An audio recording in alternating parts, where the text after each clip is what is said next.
Hello, my lovelies, and welcome to the Heartland Hot Dish Podcast. This is where we come to the table and rediscover the connection and meaning to our food and culinary treasures of the Great Lakes region. Join us as we discover the traditions and stories woven into the fabric of the Heartland cuisine, from the iconic dishes that define the Midwest to the hidden gems waiting to be discovered. We'll take you on a mouth-watering journey through the diverse culinary landscape of the Great Lakes area. Get ready to indulge your senses and ignite your appetite as we explore the rich tapestry of flavors that make up the Heartland Hot Dish. So our very first burger podcast, this is a place. I don't know that you all know this, but when I joined the Roadhouse, it was the first place I ever cooked a burger professionally for a restaurant, like where it was on the menu. Like I've done them on request, but I came from a different world. And the Roadhouse was the first place I did a burger that was sat on our menu on a permanent basis. That's amazing. It's a odd world to live in. Did you put that on there, or No. It was already there. The burger was a big part of the Roadhouse menu, but I mean, like I worked at Coq d'Argent, was my first restaurant. Did we serve a burger on request? Yes, but it was not on the menu. Have I served it in some of the private hotels I worked in previously? Yes, 100%. But nowhere has it been like a menu item. So and a big thing that people are coming in and expecting. Yeah, I was like, oh, you want a burger? Sure. I'll go get you a burger. All right, so guys, we're going to be talking about burgers. I've got lovely Marcy and Daniel here today. Daniel is our expert today, delving us into the depths of the burger world. Clearly, I came to the journey a little late. I do love a burger, just never cooked it professionally until I came to the U.S. Daniel, get us going. Sure. So, there's a reason that burgers are ubiquitous, right? They are just delicious. And there's a huge range, right? From backyard cookouts, right, to white linen restaurants. Oh, yeah. Right? You can have them with foie gras, and you can do all sorts of... Have you seen the Heston Muehlmetal one where they grind the meat and they keep the strands straight? So he takes it out of the grinder like a sausage and keeps those pieces that come out of the grinder, the circle cylinders, keeps them straight, packs it together, and then cuts it into slices so that when you bite into it, it crumbles completely. Oh. Heston Blumenthal burger, like going for perfection, totally worth the video for everyone. Go watch that video. He's a genius in his own bedtime. Right. So they're everywhere. Yep. Right. So the question is, with burgers being everywhere, can they be a Heartland hot dish? Hell yeah. Right. So, right. And what I want to do is we're going to delve into this. This is just going to be the first time we talk about, the regionality of hamburgers. But I think it's also important to just get a level set for our listeners of where each of us is coming from when it comes to burgers. We already know that Kieron hadn't cooked them professionally. Super late to the game, right? Really late. But there's some critical burger questions I think are good to sort of help evaluate and to help our listeners know where we are coming from personally, right? About personal prejudices, because we will all have our favorites, right? So what I want to hear first before we delve into some of the regional things is about your personal preference for either thick burgers cooked to a specific desired temperature, or for thinner patties pressed and seared hard to maximize their crustiness. Well, now you just said pressed and seared hard. I'm ready. I know. And because, these are, I think, if I'm breaking down burgers and we're talking about 100%. Even in fast food circles, right? Yes. Right, in casual circles. Me and Marcy talked about this while you're outside the room. They're going to fall into two different categories. So which of two, and I'm absolutely going to weigh in on this too, but I want to hear. Let's go, Marcy. I don't want to first. influence you guys. All right, go on, Marcy. This is tough because I as someone who works for the Roadhouse, and I do love our burgers and the big, thick, coarse grind patty. Yeah, dry aged beef. It's done to the nth degree of perfect. To the nth degree of perfect, and I will melt pimento cheese over it and add my pickles. Hook 7 year. Don't do the pimento cheese. Hook 7 year every day. Pimento cheese though, and especially if you have the chef's broil it, oh my goodness. So it just depends on the day for me, and that's something I will very much enjoy for lunch when I know I don't have to go for like a 3-mile run later. However, no one has to go for a 3-mile run. Right. No one has to, right? That's a life choice you're making, Marcy. It's true, but I feel obligated to work off the burger. However, these days, I will be honest, there's something about the smash burger that is just taken over my life. I've become quite obsessed. Nice. And it's not just the patties themselves, having them pressed to that, perfect crispiness, but the secret sauce, the sliced pickles. You the onion on the grill as well with a smash burger right at the beginning? I don't do the grilled onion. I'm not a huge grilled onion person unless it's French onion soup. I know, weird, but That's okay. I can prefer respect I that. prefer unless they're raw slices. I don't like grilled onion on my burgers. However, there's something to be said about the sauce itself and even the shredded lettuce and it just dripping down your arm. It's like You sound like Paulie talking about his mayo and his sandwich. yeah. So that is my current obsession, but then again, I just really kind of like burgers in any form. I do. Yeah. All right, I think that's good. Yeah. Kieron? Yeah, I'm a smash guy. I, again, worked at the Roadhouse. I love a big, thick burger too, and definitely depends. But 80% of the time, I'm a smash burger guy all day long. I like that super crispy edge. I like that instant gratification. I like the speed of it. I like multiple layers. I don't want one big burger. I'd rather have a couple of skinny patties cooked that way. I also think that no matter how great a thick burger and cooked to temperature is, I kind of just want a crispy burger. Like, I don't need the textural experience of a steak when I want a burger. I think, like, it can be a bit of a misstep sometimes. I also love like that bun that almost disintegrates. Like, I don't want that world of a good bun that can survive. I want it to almost barely survive the consumption of the burger. And I definitely want that to be sesame seeds in there too. I want the old school. When I was a kid, my first experience, and they still exist, and Daniel and Marcy have to go to the UK and try them, is a chain called Wimpy. It's like a very off-brand McDonald's. It's like highway gas station, diner, mass-produced around the country, where you would order your burger at the table. So it's fast food, but not really. So you'd sit down and you'd order your burger, and it would come to you, but it came with those tiny little diced onions. And it was before McDonald's did the tiny little diced onions the way they do them now, and it was perfect. Like the Wimpy burger, it didn't have sesame seeds on the bun. It was a thin patty, and it was super simple. It didn't come with any gump, so there was no tomatoes, no lettuce. It just came with these finely diced onions on them. And they were added afterwards, so they weren't caramelized on there. It wasn't necessarily a smash burger, it was a thin patty. But then my next experience is McDonald's, which was magical.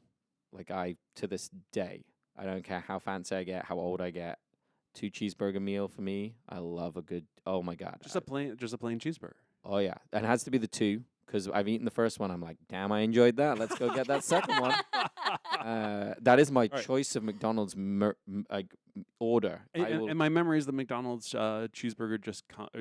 It gets pickles, tomatoes, mustard, and those little diced onions. Okay. And so it takes me back to nostalgia. But McDonald's to me was a high-end-ish choice because there weren't many in the UK. And there was one in Torquay. So I come from a very regional backwater part of the United Kingdom. And I got together on a kid's birthday party. So we went to the cinema, and then we went to McDonald's. I'm like, I'm living the high life. And that burger, the McDonald's double cheeseburger, and for the rest of my life, to this day, when I've traveled out, I've lived in 27 countries, it is a go-to. I know what it's going to be, and it's the power of mediocrity, but consistency at the same time that I love. And like that burger can make me very happy. Now, I last night had a Culver's burger. My kids were they'd had friends over all day, and we were not cooking until the friends left. The friends left, and we went and got Culver's. Culver's do a very good, crispy, smash-style burger. And we're going to get to Culver's. Yeah. Right, we're going to get to Culver's butter burger. today. So the smash burger, 100% for the win. It's not to diminish the fancy foie gras other side. You can enjoy it, but it's more of like that 20%. Yeah, and is what's funny for me, right?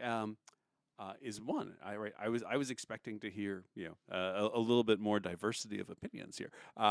What's the other thing that's funny for me is that the burgers that I've had that have been my favorite burgers have actually been those sort of rare unicorns of those big, thick, juicy burgers done very well. Sure. Right. Yep. Well, a wood burn grill that's actually got that like barbecue. Like when I say barbecue, that's the outside grill barbecue, Sure, okay, not right. American barbecue. Because for me, a barbecue is that you've lit a barbecue. Like that's the only barbecuiness Right. that happens. That you're smoking slowly. Right. Not even slowly. That hot grill, and Okay. because I go up to my wife's family. Sorry, Daniel, you're going to get to answer your own question. But I go to my wife's family up in Caseville, and they'll do the frozen patties, right? Straight on the grill. Frozen patty, that pack of like 25.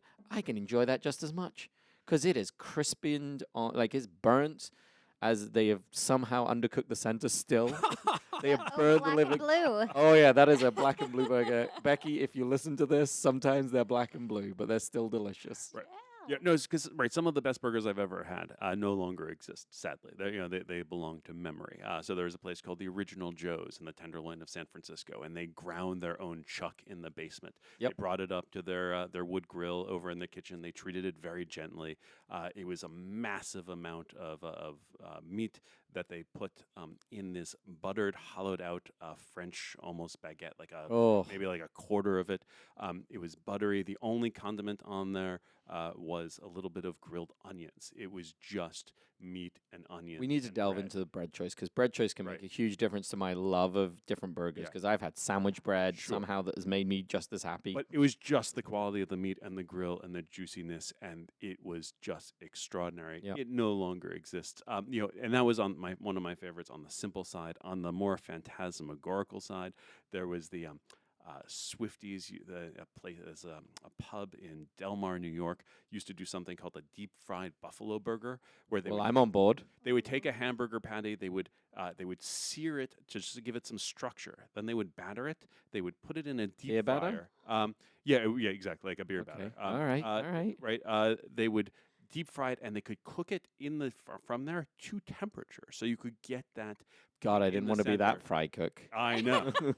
Imagine cutting into that. Oh, could you cook this up some more? No. Right, getting them sent back. Slather it in a butter-based buffalo sauce, and then covered with blue cheese dressing. Where is this burger in the world? That sounds like a winner. They stopped making it because they killed people. That had been my You need to make this. Yeah. That had been my deathbed burger, right? Yeah. My deathbed meal. Well, there's that place in Vegas that is that like. The heart attack burger or whatever it is. Right. That sounds like it's on track. Right. When I ate that burger, my brain it literally felt like it was exploding, right? Sure. Like because of all of the pleasure centers that were being stimulated, from all of that fat for like 100%. 45 minutes after I was done. And eating. we'll get some flashback on this for people listening, but I've cooked many a burger for like on the fancy end, because I worked in like the 1-2 Michelin star restaurants.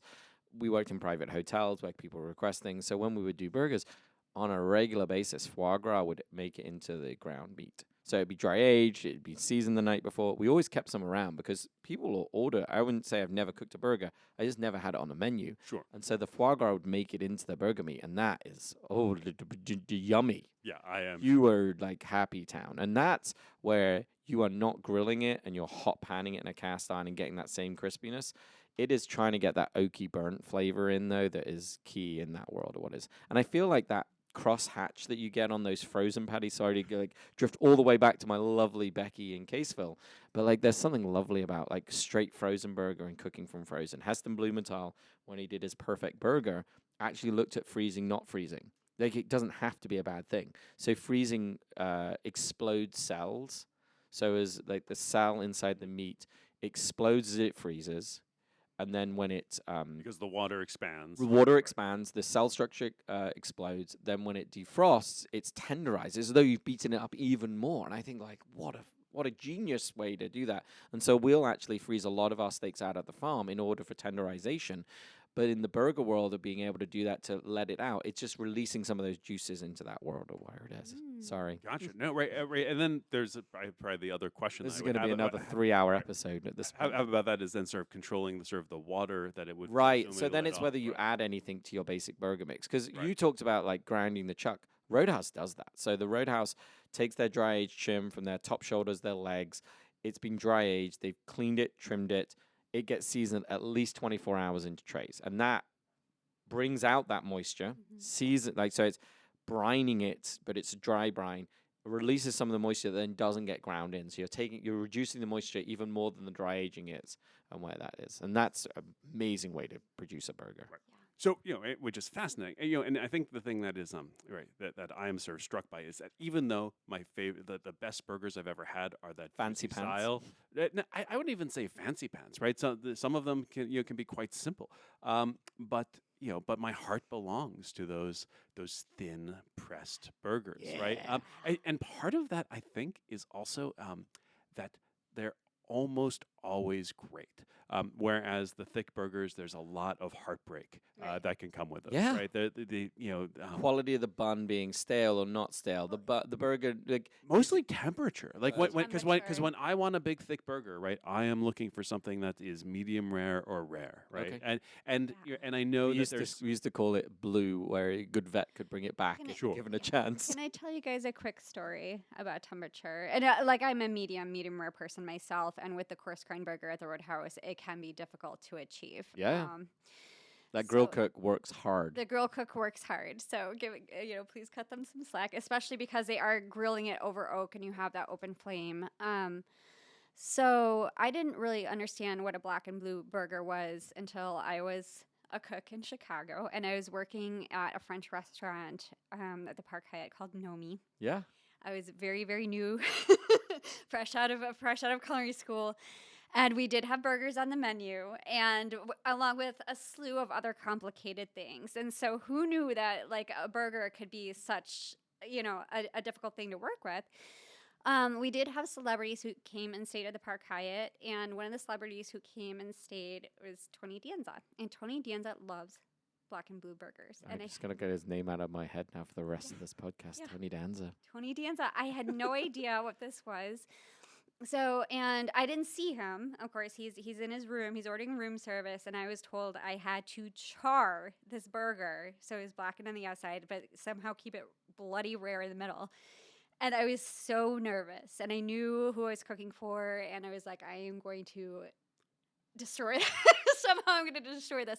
And so I chose the hottest part of the grill, and I slapped that patty on there. And again, like it's a thicker patty, and I'm sitting there just like watching for the blood to start to ooze out of it, like making sure it's charred on both sides and pulling it and sweating bullets and passing this thing off to the server and just stepping back and taking a deep breath and just waiting for it to come back.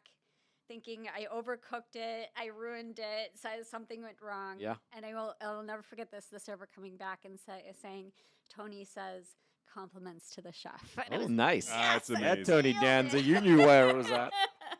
I nailed it. And ever since then, I did, like every time, even if I cook a burger at home and I'm just trying to get it to that perfect temperature, I think about that story and Yeah. just how, as you said, Daniel, like if it's just a hair off, Yeah. people get really. And it doesn't matter how good of a roadhouse grill cook you are, because I mean, I was there for years, and it doesn't matter how good you are. The day of the week can just ruin you. Or how good the restaurant is, right? Right. I went to Zuni Cafe in San Francisco for one of their famous burgers, and and they overcooked it twice. Yep. Right. And just like, dude, right. But Marcy said something about burgers and cookery that I just want to address real quick. It's also a side about the blood visible, right? Because it's not real. Because I know that with Look with at ra- us. We're with- going to go to the world of not real blood. not real blood, right? Because there are lots of people who are very sensitive about Oh, yeah. meat and the idea of that there is blood in the meat, but it's not really blood. Yes. Right. Okay. The animal has been bled. The animal has been bled. It's not actually blood, but it's the juices. I think technically it's hemoglobin. It's hemoglobin, right. yep. Yep. Globin. Right, which is one of that things that gives it the right color. Yep. And we're not We gonna, want it. right. We're not going to nerd out on that It's flavor. at the moment, but just wanted to make sure that that everyone was listening at home is that okay. Yes. All right. So, right, we've talked about our own personal preferences. On this podcast, we talk a little bit about history. Burger history is all really. Let's go back to Hamburg. Yeah, right, right. Burger history, especially burger history in America, is fairly contested stuff. Sure. It's largely apocryphal. The thing that's not contested, just to get a sense of context and to just put a date on a burger, is that that in 1895, Louis Lasson of Louis Lunch started his lunch cart in New Haven. Right. So 1895, we can think about that as a date.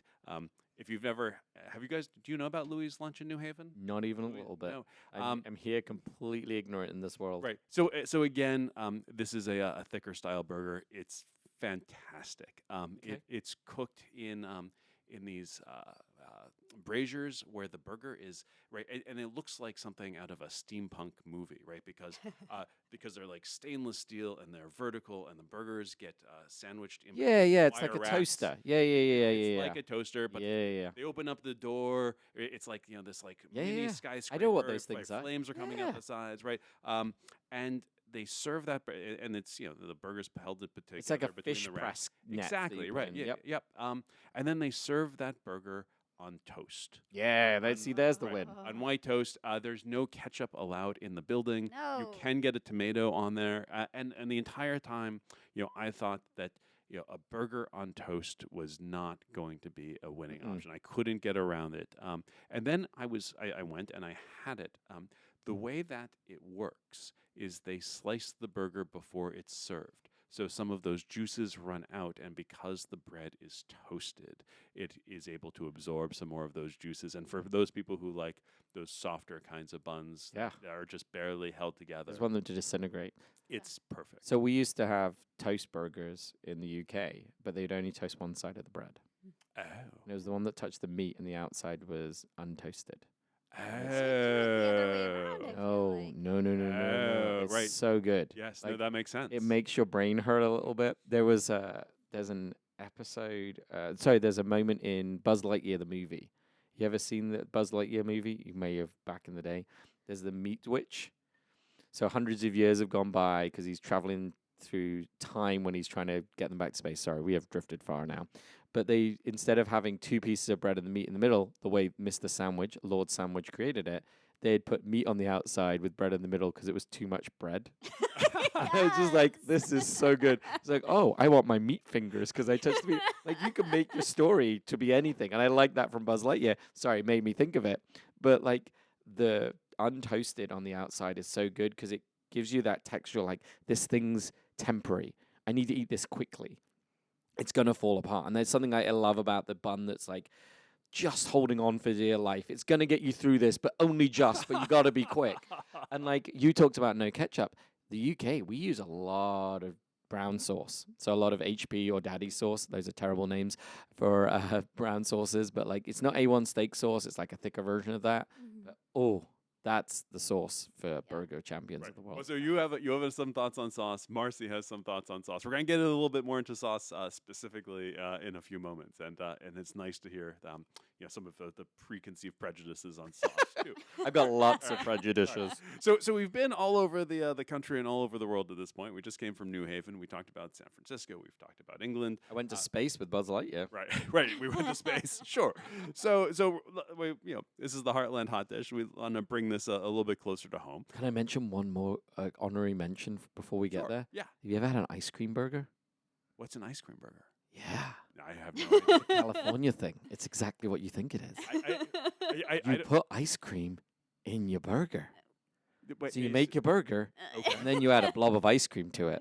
on the top or in the middle? Where In the where does bun, the ice with the cream go? in the bun, so So it's like quick and easy. Like, you got to get that sucker down. And when I talk about fast food, you got to eat that. I think I'm gonna fast. cry. So right.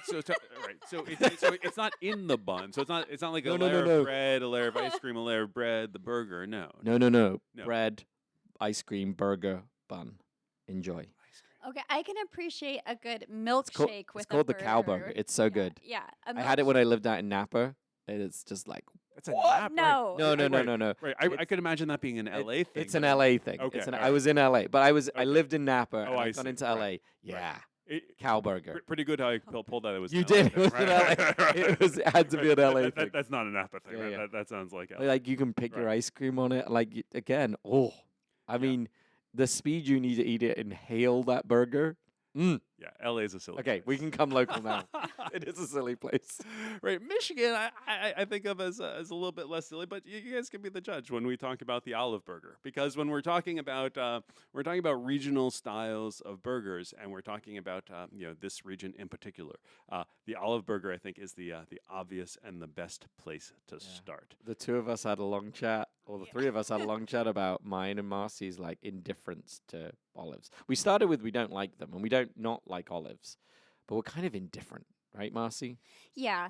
Is that olives? I feel like they play an important role in certain things. Like I can appreciate them in charcuterie Sure. um, As an ingredient. as an ingredient. But somehow, like, But yeah, olives not our thing. So we're like, oh, we're going to have a struggle talking about the olive burger. Well, and you know, and I think as we think about olive burgers, right, you guys are not alone in this with olives, right? The idea of an olive burger, I think, to some who are listening who are not from these parts, right, kind of like me. When I first came and I saw that there was something called an olive burger, my brain kind of went a little squirrely. Did I'm you like, think of olives? Because we thought olive oil, like back, like that it's going to be an olive oil grilled and it's going to be on the bun. Like I never, when it got described to me the first time, I was not like, Well, oh, they're putting olives in there. Yeah, when I first heard the term olive burger, I immediately pictured olives, and kind of like in a meatloaf. You know what I mean? Are they putting them in the patty? Gotcha. You know, right? like what's going on here? Yep. I didn't really fully quite comprehend. Yeah, I think I was just like,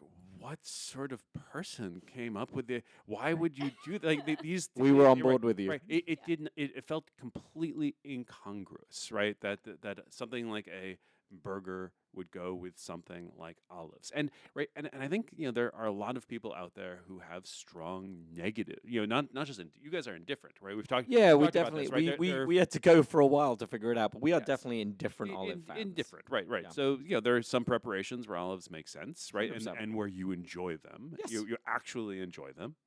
I'm just- Marcy's thinking. Marcy's still contemplating. So okay, Green olive focaccia. so I told Kieran this story briefly too before the podcast, but my first encounter with an olive burger it was when I was a kid. It was never would have been something I ordered because as a child I just didn't like olives, period. Like I can appreciate them now for what they are, but I had a huge disdain for olives, especially black olives.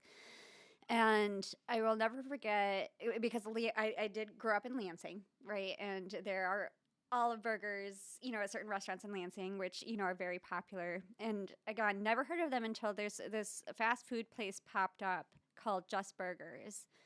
It wasn't around for very long. I don't think it lasted quite a year, but it was my sister's first job. And my mother would drive over there to the drive-through because not only to embarrass my sister, but also because they had an olive burger on the menu and my mother was obsessed with this olive burger. So again, I'm thinking meatloaf patty with olives inside of it. And I will never forget the first time she unwrapped this thing, pulling out the drive-through and seeing, and they were black olives, which just makes it even worse for me. Seeing this burger swimming with mayo, with black olives and the mayo dripping down her hands out of this wrapper, and I was like, oh. It was terrifying. And so from that point on, I'm like, if you're going to Just Burger to get an olive burger, I cannot be in the car with you. Wow. Yeah, that was That's my a strong aversion. reaction. That was my aversion to the olive burger, and now of course, like having been through culinary school and having, a developed palate and so on and so forth, I can of course understand the brininess and the saltiness and It the does good appeal. work. It It was yeah. surprising how. I think the how was surprising to me too, because I was also like, oh, it's in the patty. That makes sense. Right. Yeah. Cool. Right. And you're like, oh no, it's not. So and I think when I first experienced it, the place where I went to was in Flint. Yeah, that we've does talked about this. That, Yeah. that does a different style olive burger, and because it was the place was Halo's Burger in Flint, and It's funny that they're everywhere now. Well, There's a few of them they're- around. right, they're not everywhere, Sure. right? I come across them when I drive up to Caseville. 'Cause Sure, there's a couple of them. I did make a point to go to the original, which architecturally was stunning. Oh, nice. But what's interesting too, right, is that since it is more, they have expanded. They have traditional sort of fast food menu board that you might expect. So there was a picture that I could see, so I could see the olives on top. And the Flint version is different from the Lansing version, much like the Flint version of the Coney dog. Yeah, we right, did the world. is different, right? The Flint version of the Coney Have dog, to be right? And different. you can listen to the that podcast, but it's a drier version. And coincidentally, the Flint version of the olive burger is a drier version too. Shocking. Because instead of having this mayonnaise-based olive spread, it's just sliced olives on top of the burger. But even that really sort of struck me as unusual, but unusual in a way where I didn't feel any sort of sense of revulsion or aversion. It was just like, okay, this is new. I need to try this, and and I will sort of see how this works. I think what I found the struggle with the olive burger, other than I wasn't expecting it in the mayonnaise, was just how quickly they fell out of the mayonnaise. Like Yeah. it didn't stay. And we talked about how I like a burger bun to disintegrate, but I need the mayonnaise to hold on to its ingredient. Yeah. This seemed like two desperately separate things that were not holding on. So to each you other. also went to Lansing. Yeah, yeah, yeah. Right. Do you remember where you went I to in don't, Lansing? Because in Lansing, again, right, there's some dispute, but Weston's QP Sandwich Shop is credited with it in 1923. This was like a diner with some U-bend like booths is where we went. Gotcha. Right, and people also speak highly of the the burger at Olympic Broil, also in Lansing. But that's just from some quick And it's- internet search. I have yet to make And it. in out that to moment, Lansing. it's not that I hated the olives in it. It was just like, wow, this is weird, and It's it doesn't seem. weird. And it felt like, I don't know, it felt like it hadn't been cohesively put together. It's like, oh, let's Yeah. put some olives on some mayonnaise on the top, and Well, there's we won't wash those olives off, so they'll just slide right out of that mayo. Right, because they're probably number 10 cannon. They probably number 10 candidate. and there's some folks who have tried to reverse engineer, the secret olive sauce from the Lansing burgers, and there's also this we need to say, right, this is a beloved thing. Oh, in this part of 100%. the There are world. people who adore this thing. And It's just there's not an mine. olive burger festival, right? Yep. Like, so you can like go and like enjoy. It's all one of of the our different big. olive It's burgers. it's got to be in the top 10 of things of the Midwest that Right. like people know of. Yes, and that people outside of the Midwest have probably never heard of before. Correct. It which is- doesn't spread right. far and wide. This one, unlike your deep fried burger, which is going to take the world by storm. I think for me, I just like, as long as I'm thinking brine on a burger, I want pickles, and there's Mm. something about like it's a little bit of I a want the wetter olives in the burger. texture. You put them in the burger, and I Yeah, get so much Like, more on board. I feel like if you're gonna slice something and put it on a burger, like a dry olive doesn't do it for me. It's Well, gotta you had be- said about like trying to convince us to like olives before we got on the podcast about the warming them up. Warming them up. Right. Like Warming anything is going right. So to me, better. putting the olives in the burger, Yeah. I could probably get on board. Like it opens them up. I'm getting the flavors in there. or maybe a salt's done the work. tapenade. See, you put a tapenade on a burger, and Yeah. I've had tapenade on a burger, and I've got tapenade on a menu tomorrow at the farm. I will make a burger with tapenade and be very, very happy. So right. So what's fascinating is that right. You guys and perhaps I'm reading the room wrong. Seem to be less of a fan of the olive burger, whereas when I had it, right, it was an awakening for me. Sure, you Right. you said that. Yeah. Right. I was just wow. Okay, this did not make sense, in my mind. It's but not now- a garnish you see anywhere else. but now that I've tried it, I love it. That's so right. good. And not only do I love it, but I have incorporated it as a topping that I will get on burgers elsewhere, even if I'm not in Flint. Wow. Or And Lansing. well, I have yet to go to Lansing. There's a pandemic that got in the way of my exploration of our great state, but it's on my short list. Is it so? Do you prefer the dry style that you had in Flint? Well, that's the one that I've had. I've yet Okay. to actually try You the haven't other. tried the drippy mayo one. I've yet to try the drippy mayo one, and right, and there's Maybe I could get on board with the Flint and not the drippy mayo. The drippy mayo, they weren't together. well, and there's some people who suggest that it's not mayonnaise at all, but actually Miracle Whip, and that might oh, Right. even better. and perhaps right if there's a drippiness or a textural thing that you guys are feeling, it might be for that. And I'm sure that there are going to be multiple versions of the olive spread. If we go to the olive Let the burger. comments please tell us whether Right. it's Miracle Whip or mayo. And I feel like I don't think right, I've ever had Right. Miracle Whip. Other than that, then, Right. if I've ever had Miracle, and I feel like we could go to the Olive Burger Festival and right. I would be on board. Yeah. I think that I've had an mediocre experience, and I stayed there. Sure. Like I was like, oh, okay. And we've done it at the farm because John, the other chef that's there, huge fan, loved it, big thing. I think Tabitha loves it. I know other people who love it. It's just I think the way I had it with the mayonnaise, they weren't one product. It wasn't a sauce. It was two desperately separate things that weren't they did not emulsify. well Sure. together. Right, and There's you no guys have very right, emulsification. and I've heard it already. You guys have very strong feelings about sauces and burgers, right? As one of those things that really sets a burger apart, right? Oh, yeah. It's the sauce, right? That is first and foremost, right? Right, which actually I think is a really nice segue into into this other regional burger. It's this one to our neighbor to the south in Ohio, a place called Swenson's Drive-In. Right, so the Olive Burger, Had it. around like 1923. Been there, right? done it. Swenson's Drive-In, 1933. So I used to be back in the day a burger purist, right? Where I wanted if somebody said a burger was great, right? I just wanted to try their burger. It was kind of like the pizza, right? I wanted to try, Yep. just You need to compare apple to apple. right. Needs to Compare just- apple to apple, right? So I'm just going to try your plain cheese pizza. But what I learned is that, that's a terrible way of thinking about things. I understand the reason, right? It was a lot. It felt logical to me, right? Comparing likes to likes, right? If you can't do a good job with the basics, then then anything else that you do is just going to be putting lipstick on a pig, right? However. You've never heard that before? We just have. love it. Yeah. Okay, all right, very good. I just love the visual of anyone actually trying to put lipstick on. Sure, I right, think it would be right. marvelous. Right. However, right, what I have learned, through lots and lots of disappointment of trying just plain burgers and plain pizza, is that I want to trust the chef or the creator at these places who have put time into thinking about there are lots of burgers out there, but this is the burger that I think is the one. This is the one that I take pride in. This is my vision of what a burger should be. This is my vision of what a pizza should be, right? And then trying to appreciate it, on its own merits, as opposed to trying to, compare it for best, because maybe this is about getting older. Maybe it's maturity. That might be generous, right? Right, that one burger isn't necessarily better from the other. They're just different.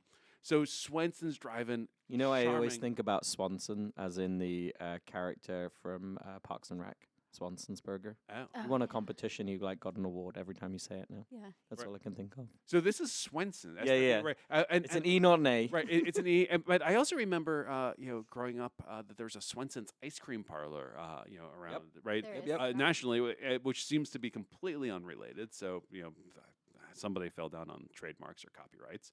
But this place is in, Akron, Ohio, 1933. Amazing. Right, and it's an actual legit drive-in. You take your car in, you flash sir. your lights for service. Somebody runs out. They've got homemade cups that say their name on it, and it looks like something from Right. the 1950s. It's The perfect. tray hangs on the window of your car Yeah. Yeah, it and does. doesn't break the window. None of this made any sense to me, right?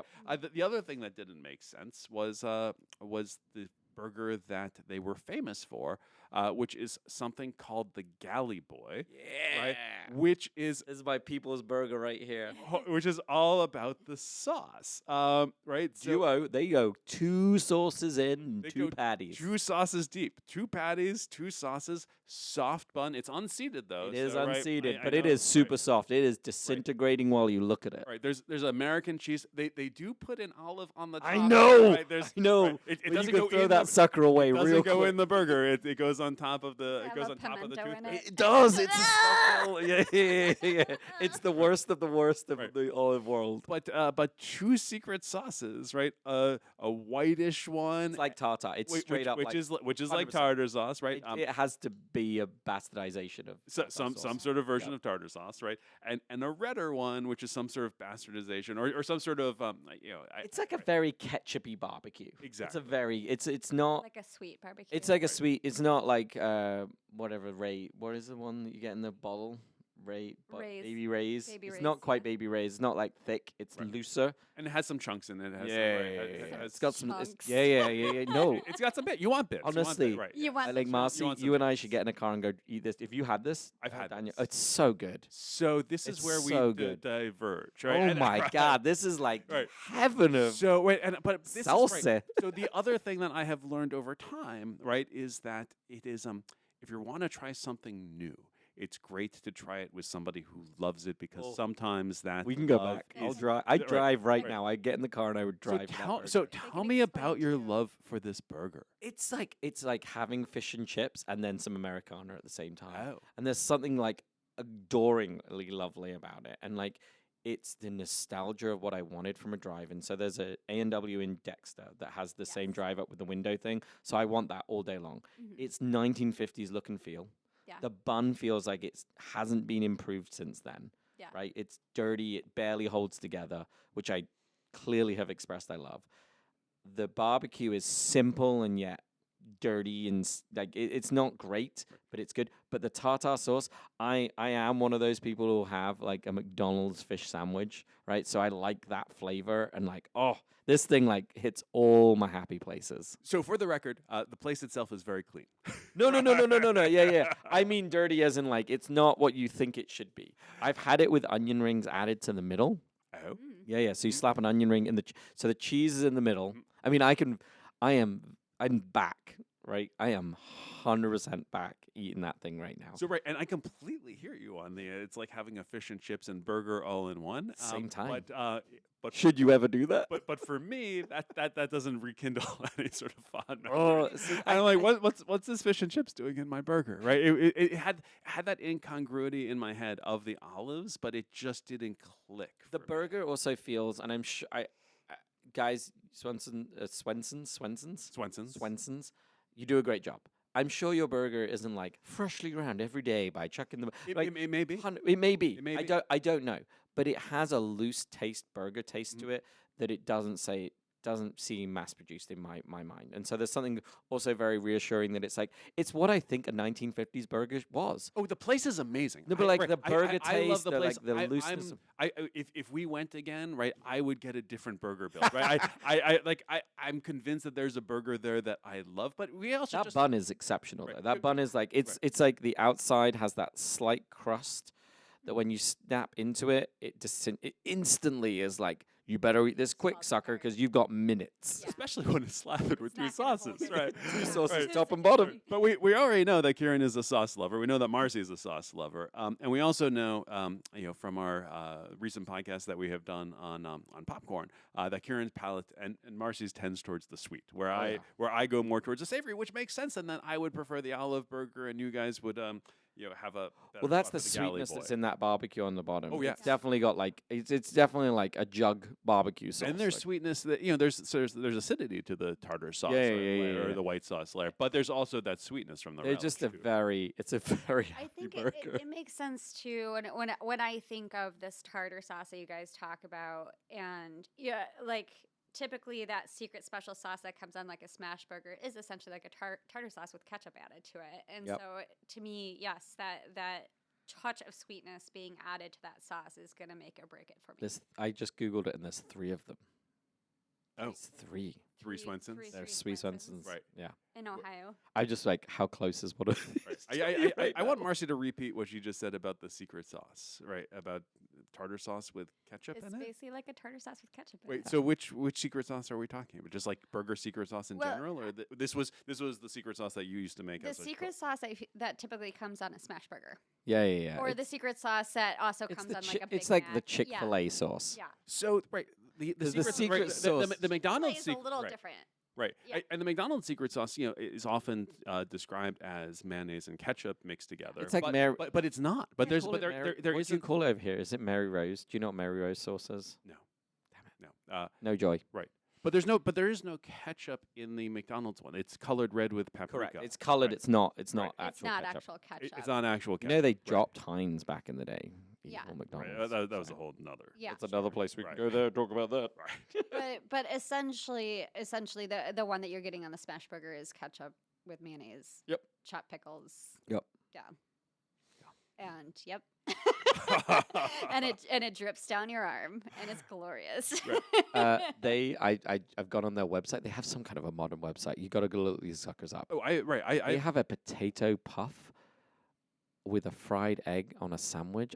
This is called the brunch burger. I now want to go have this. It is bun, potato puff, hot sauce, a fried egg, bacon and cheese on the bottom. The bacon's on the bottom. Good for them. way to put the bacon on the bottom. You got to look at this thing. Daniel. We're going to Swanson's. And on the way, we could probably stop at a Culver's too. Oh, I had Culver's last night. Culver's is great. And Culver's, but they're Wisconsin, right? And I love this sort of dairy state thing for them, right? They're independent run fast food joints, which all of them are. McDonald's is owned by a person. There's a person out there. I gotta tell you, like most Culver's, the owners are so enthusiastic. Like the one that's in Chelsea is such a nice guy, like really into it, and he loves what he does. Like loves it.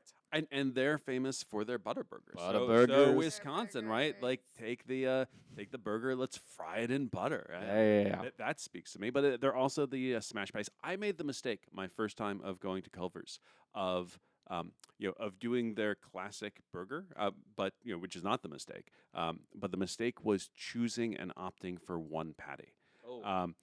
No. So never do that. Right? Yeah.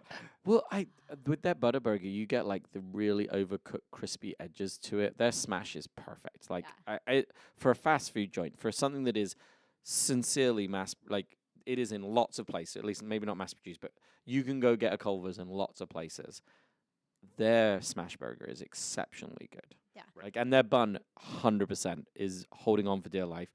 Their onions are thick. They're like twice as thick, their sliced onions on the top, as any other fast food joint onions. And I love a good raw onion. I love a good raw onion on the burger too. And I think the most important thing about that double patty, and we haven't really had a chance to talk about this yet. And I think Culver's is a good place to talk about it. It exists also at Swenson's, is the layer of cheese that goes in between the two patties. And has to be American. I mean, again, I like a lot of other cheeses. And so we talked at the very beginning, my love of Hook's cheddar or really sharp cheddar. This is where American makes me super happy. Oh yeah, and it's all about the sodium citrate. Yeah. It's all about its meltability and that silky smooth nature. And when when you put a slice of that in between two hot, greasy slices of crisp grilled beef, the beef juices commingle. With they're that emulsifying cheese, all by themselves. right? And makes the cheese sauce, which is it's the best bite. Is there something to be said too about the ratio of beef to the ingredients? Yep. You have to have those two patties. Yep. To And I like the two outweigh. skinnies. It isn't not having the big thick burgers, not about the amount of meat. It's just I want the crispiness, and I don't care about the temperature. Like I don't really care that I have a medium rare. I just want a crispy burger at that point and where it is. And I like them when they've done them where they put the very thinly like mandolin onions and then they put the burger patty on top and cook those. Sure. That's That's definitely amazing. for a win. Right. I don't know if there's a place in the that I know. No, of it's yet, not a big right? Midwest thing. Midwestern thing, but maybe there is one out there, and somebody can put this in the comments if there's a thing that we're overlooking, because we should totally go out and doing it. But the ratio piece is a really big one and important one. I don't want to give Culver's short thrift, but I want to make sure that we also have time to talk about here in Ann Arbor, Crazy Jim's Blimpie Burger, where you can absolutely make those ratios your own. Sure, as long as you know what you're ordering when you go up and you're ordering for yourself and only yourself. Yes, right. There are rules to getting food at Crazy Jim's Blimpie Burger. However, those rules are very clearly posted. They are. And even Please read signage before you enter this building. and even if you don't know the rules, the person who is the grill cook will walk you through very They are grumpily. actually they're relatively nice for the novice. But if they see you the next time, they are not so nice the second I time. expect you through. to learn. You're human. We're capable of learning. We're capable of improving. I Right. love a Blimpie Burger. I'm sad that they moved because they had a spot and then they moved, and that was sad. One of my favorite things about the Blimpie Burger, besides them being those smash burger patties, right, is that you can control all of your ratios, right? Because they have regular size buns. They also have larger size buns, but the smallest patty that they will make for adults is 2 patties. And from there, you can go on from a double, a triple, and a quad, and you can Lose your mind. Right, and you can So, but I'm very curious because is everyone in this room is a Blimpie Burger fan. Oh, right. 100%. So I what? suppose the reason I don't go there is just getting there and parking. And like the experience of getting downtown sometimes can be too much for me. There are parking garages everywhere. There are, but they tend to be full when you really want to go. And like with 2 kids, with the 9 and they're now old enough. I guess I've crossed that threshold where it used to be a real pain. It's less of a pain now. Gotcha. Yeah. Right. Okay. So, Sorry. but curious to hear what your ratios in your build is. Oh, it's always a at triple. Blimpie Burger. 100% triple. Triple. 100% And triple. what did you get cheese on the triple? 100% get What's the cheese on the cheese? cheese. Oh, I get the American. I You can't get have the- it. but And I do you go need. s- do you go single or you do a double? Oh, I do a double. Double American. Double American. Because and at Blimpie Burgers, right, they have a half slice of cheese as the cheese that they default to. They do. On every patty that you've got. Yes. But if you want more, double. I am also a drown in mayo guy too. Drowned in mayo. Yeah. What else goes on your burger? I don't put any. I like thick cut onion, and they usually just double up the onion because they don't cut their onions thick enough. There. Oh, gotcha. I don't have any tomatoes. Don't have any pickle. Don't have any lettuce. I just want my onion. in You have my the world. grilled onions too? Nope. No grilled onions. Nope. just- And I just- do like a just the grilled raw. onion like a champion, but my ability to have, and then I will open the burger Mhm. and I will sprinkle the sea salt. The sea salt. There's no sea salt. The iodine's salt on the sprinkled over the onion. I like a really Hell. well seasoned raw onion. Like I'll have a Right, cheese right, and raw onion sandwich, so I'm all in there. But that's me. I'm a triple mayo, double cheese. Gotta have drowned in mayo. And the cheese is American. American, And the cheese 100%. is American. I don't. Right. I definitely like other cheeses on burgers, but when I'm out, I need my American hit. Nice. Marcy? Double, single Ooh, cheese. Not so single. much cheese. Not so What much cheese? American. American. Oh, and you're getting the sesame bun. Oh, 100%. Right, And yeah, what? I yeah. didn't know. 100% Yeah. sesame. Yeah. Yeah, always sesame. I want the slightly burnty, crispy Yeah. edges of them too, if they can. Do you ask them to toast it? Oh extra yeah, I hard? asked them to toast it. I want these sesame seeds to almost burn on the top a little bit Yeah. because that's the good place when Yeah. the sesame oils. Now it's an allergen; it's a harder thing to play in that world. Yeah. So Yeah. keep going. Pickles Ooh. and definitely ketchup, mustard, Okay. meow. I used to hate Yeah. pickles on a burger. I don't. I'm indifferent to them now. I'll eat Right. them, but I used to I'm hate obsessed. pickles. Yeah. Obsessed with, again, it gets back to that brine and how we were talking about earlier. Like, I prefer pickles over olives any day. And plus, with the special sauce, because you have the pickles and the pickle juice in the special sauce. But yeah, Blimpie Burger, I do the ketchup, mustard, and mayo and the pickles. All right, Daniel. Yeah. So, my oldest kid thinks that the triple is the perfect ratio. Yep. For me, Because he's a sensible young man. Going far in life. they're a less sensible, increasingly older person. But right, and my youngest goes for 2, but I'm also a double. I think for me the ratios a triple is a little bit too much meat. Right, I go also for the sesame seed, and I go for I try to maximize all of the umami that I can while I'm there, and it's such a fun place to get to play with that. Sure. Right. So what I will do, if I'm feeling decadent, I will get the grilled onions. Right. I will get the grilled mushrooms. I will also get the grilled salami.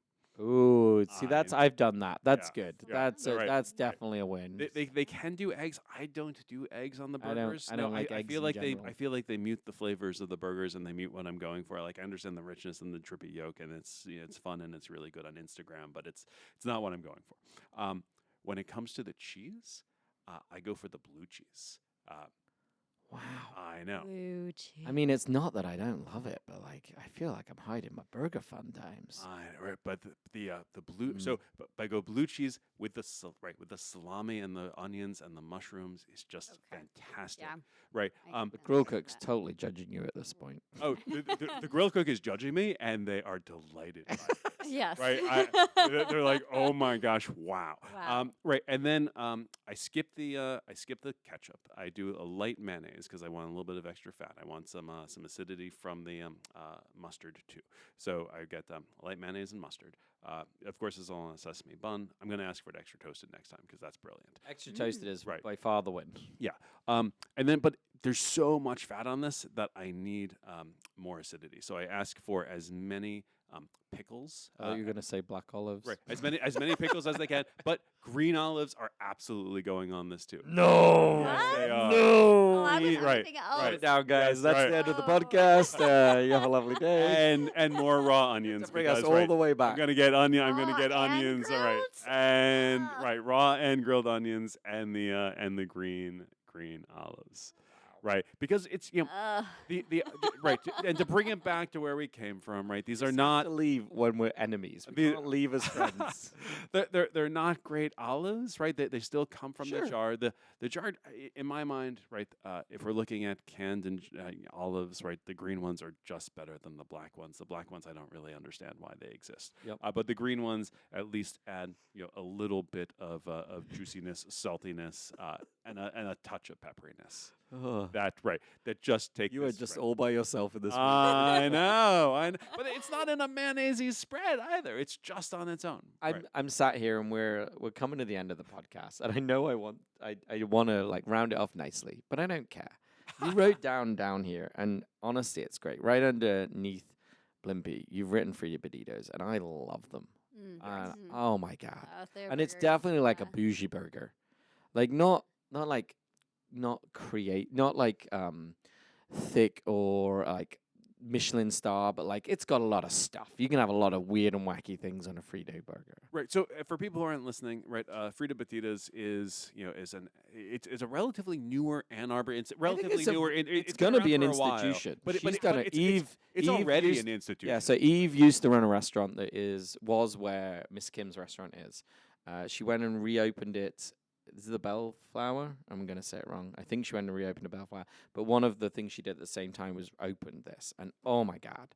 And it's a Cuban style burger place. And by that white picnic tables in a white room. I mean, it's just yummy. And like the burgers there, killer. They have a chorizo burger. They've got beef burgers, right? The chorizo burger. And again, we're going outside of the beef land, and I don't know how into the burger land we could. And we really should be wrapping this up. But God, that chorizo burger is so good. It's so good. And the thing that really makes it a Frito is that there are French fries and sort of the very thinly cut French fries on top of the on top of the patty. In the inside. I mean, seriously. I mean.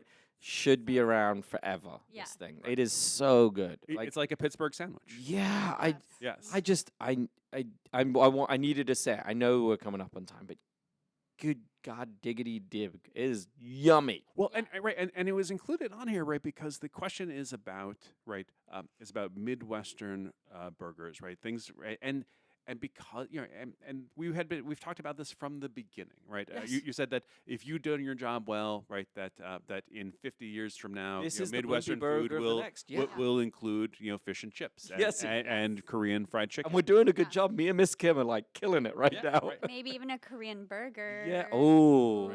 Talk about egg. Well, now we can deep fry it in like the batter that they do. Can we ask Miss Kim to do that for us? Ooh. We can ask. There's a lot of things I want to ask. She does it gluten free too.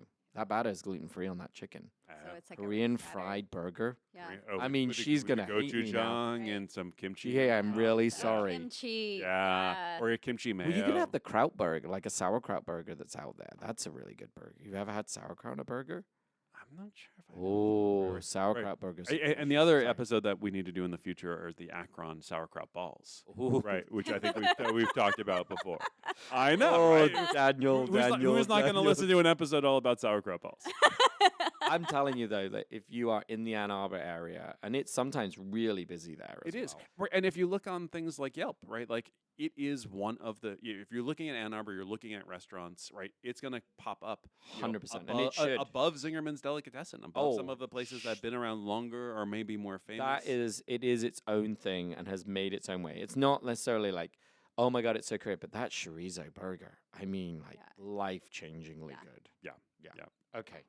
I'm sorry. I had to give the honorary mention in there. And when we come back and talk about burgers, we should go get one and then re-talk about that at the height of the next burger episode. Because we did say this was the first one. Yeah. There's many more, and please let us know if you've got a favorite regional style of burger. Right, we're gonna 100%. I would love to talk about. I can probably put the quiz up for this one when we put this one out of like which one do you like out of the Ann Arbor local area, and maybe it shouldn't be Ann Arbor. Should be the whole of the Midwest, like do the Great Lakes area. I am going to throw it out really quick because we didn't get a chance to mention it from Lansing, East Lansing, Crunchies. Yeah. Have you ever had Crunchies? Uh-uh. Yeah.